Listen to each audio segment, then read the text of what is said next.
আজকে আমি শেখাবো কিভাবে শাক দিয়ে মাছ ঢাকবেন। এর জন্য সবার প্রথমে আপনাকে একটা মাছের ব্যবস্থা করতে হবে। আমি একটা মাছের ব্যবস্থা করে রেখেছি। এবার আসি কিভাবে শাক দিয়ে মাছ ঢাকবেন সেটাই। শাক দিয়ে মাছ ঢাকার জন্য আপনাকে মাছের পাশাপাশি শাকও নিতে হবে। কি মাছ নিবেন আর কি শাক নিবেন সেটি সম্পূর্ণ আপনার ব্যাপার। আমি একটি কই মাছ নিয়েছি আর কিছু শাক নিয়েছি। এখন মাছটি নিচে রেখে আপনি চাইলে চামচ দিয়েও শাক দিয়ে মাছ ঢাকতে পারেন বা হাত দিয়েও মাছ ঢাকতে পারেন। আমি চামচ দিয়ে মাছ ঢাকার চেষ্টা করছি। দেখুন এভাবে।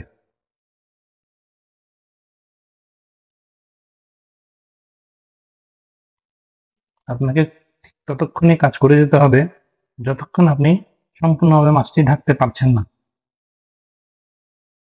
দেখুন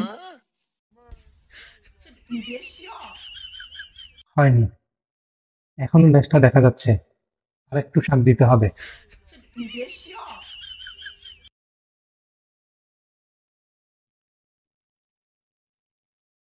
এই দেখেন মাছটি সম্পূর্ণভাবে শাক দিয়ে ঢাকা হয়ে গিয়েছে।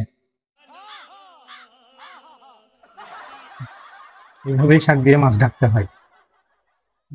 যারা শাক দিয়ে মাছ ঢাকতে জানতেন না তারা অবশ্যই একটি লাইক এবং কমেন্ট ও শেয়ার করে যাবেন, যাতে যারা আপনার মতো শাক দিয়ে মাছ ঢাকতে জানে না তারা এটা দেখে শেখার সুযোগ পায়।